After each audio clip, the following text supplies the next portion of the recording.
Pueden sentarse, mis hermanos. Quiero que abran su Biblia. Segunda epístola de Pedro, segunda de Pedro, capítulo 1. Vamos en esta tarde a leer segunda de Pedro, capítulo 1. Muchas gracias al grupo. En el versículo 5 en adelante. Dígame amén cuando ya lo encuentre. Segunda de Pedro, capítulo 1, verso 5 y verso 6, verso 7 hasta el verso 8. Todos juntos vamos a leer este pasaje. Segunda de Pedro 1, 5. En voz alta todos unidos, que dice la palabra: vosotros también, poniendo toda diligencia. A ver, léalo conmigo. ¿Sí trae Biblia? Léalo fuerte, que lo escuche el diablo. Que dice: vosotros también, poniendo toda diligencia, por esto mismo añadid a vuestra fe virtud, a la virtud conocimiento, al conocimiento dominio propio, al dominio propio paciencia, a la paciencia piedad, y a la piedad afecto fraternal, y al afecto fraternal amor. Porque si estas cosas están en vosotros y abundan, no os dejarán estar ociosos ni sin fruto en cuanto al conocimiento de nuestro Señor Jesucristo. Oramos. Padre, en el nombre de Jesús, rogamos que tu palabra venga a ser un rema en esta tarde. Podamos recibirla en el Espíritu, podamos edificarnos de tal manera que tu palabra venga a construir en nosotros el carácter perfecto que tú quieres desarrollar en nosotros. En el nombre de Jesús te lo rogamos. Amén y amén. El ser humano, amados hermanos, se compone de tres partes importantes: espíritu, alma y cuerpo. El espíritu es la vida, es la sangre que corre en nuestras venas, es el que nos produce vida a nosotros, es el soplo que Dios dio cuando nosotros fuimos concebidos en el vientre de vuestra madre. El día que nosotros fuimos concebidos, pasaron en el óvulo de vuestra mamá 500 millones de espermas, pero hubo uno que en ese momento a Dios le aplació, y dice David: mi embrión vieron tus ojos. Y entonces de esos 500 millones de espermas, Dios sopló en uno solo. Pasaron 500 millones de espermas en el óvulo de nuestra mamá, pero solamente usted y yo fuimos los que ganamos, los que Dios sopló y dijo: este me gusta, esta me gusta. Y desde ese día fuimos nosotros concebidos en el vientre de nuestra madre, cuando Dios sopló de su espíritu y cobramos vida. Y desde ese día usted y yo empezamos a vivir. ¿Cuántos dan gracias a Dios por ello? En ese momento nosotros empezamos a ser gestados. Por 9 meses nuestra madre nos estuvo cargando, estando en el vientre de mamá. A los 9 meses nuestra madre dio a luz y fuimos nosotros.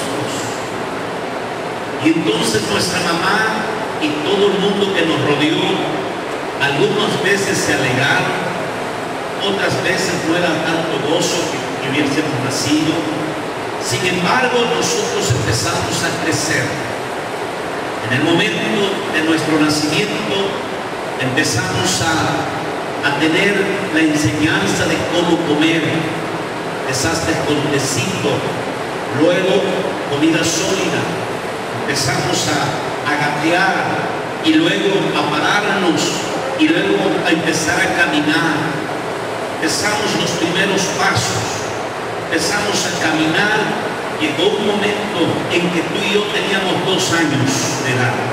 Y a los 2 años se empezó a formar en nosotros una parte importante de nuestra vida que se llama carácter. Diga conmigo, carácter. Otra vez diga, carácter.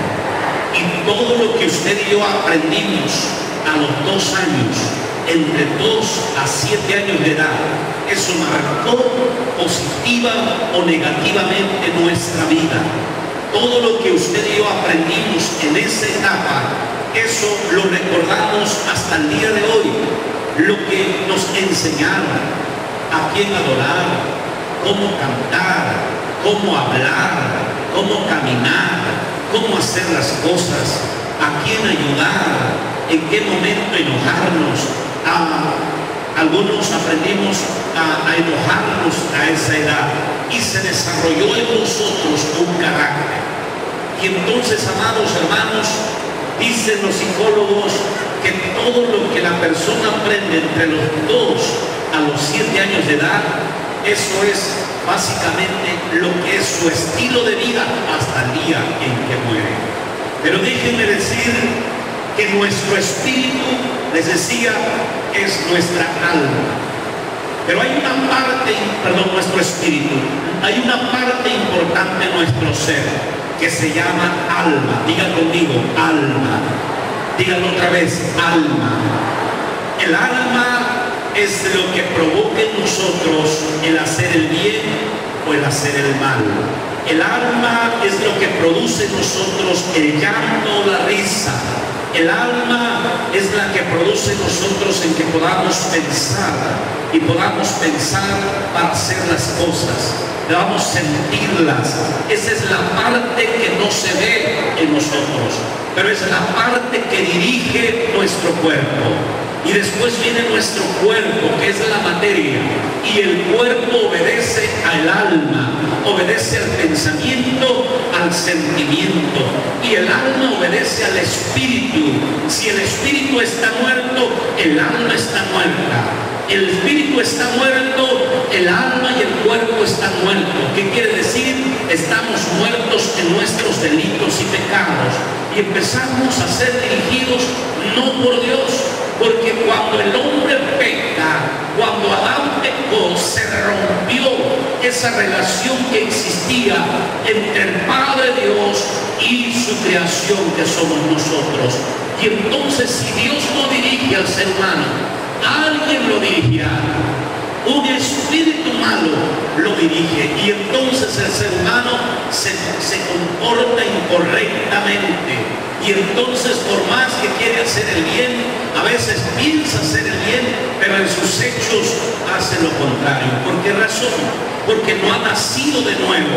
Hay que nacer del agua y del espíritu. Hay que nacer de nuevo para que nosotros podamos otra vez contactarnos con nuestro Padre Celestial. Por eso, cuando nosotros entregamos nuestra vida a Cristo, nuestro espíritu despierta de ese sueño. Nuestro espíritu, amados hermanos, despierta y nosotros empezamos a tener vida espiritual.